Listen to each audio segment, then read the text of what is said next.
Old Morgan sat near the window and looked at the people passing by. He had been in the nursing home for 3 years now, but not once had his children or relatives come to visit him. Because I was such an ass, Morgan said bitterly, remembering his past deeds.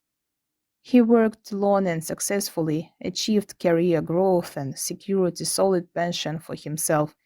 But while he was waking up, he completely forgot about his own family.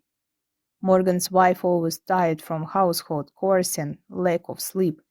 Melanie no longer remembered when she and her husband could just be alone and talk about different things. However, Morgan was only interested in work. He talked about work, bosses, salary, and plans to get a promotion, but didn't ask his wife what kind of birthday gift she wanted. The man was not interested in why his son and daughter didn't want to live with him in high school and tried to leave at the first opportunity. What can I do? Morgan threw up his hands.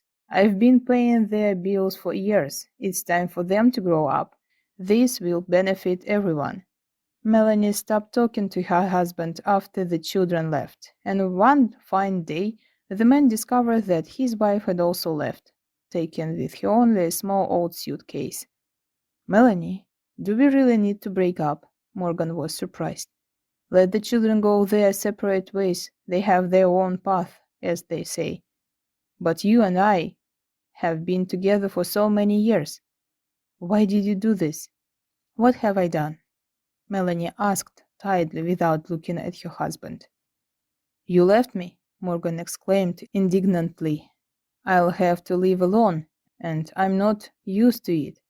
You never worked because I provided you with everything you needed.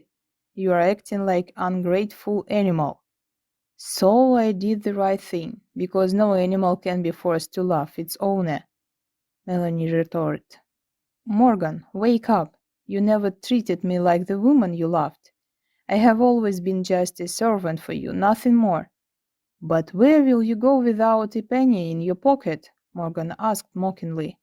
I've been baking pies and cakes to order for several years now, so I have no problems with money, Melanie answered. Only you never noticed this, and you're not interested in how I managed to buy so many products with those pennies that you called money. You don't even know how much milk or sugar costs. Morgan fell silent. Melanie closed the door on him. 6 months later, the couple divorced, and Melanie opened a candy store, which was filled with crowds of customers from early morning. A few years later, Morgan suffered a stroke and ended up in a nursing home because his ex-wife refused to care for him.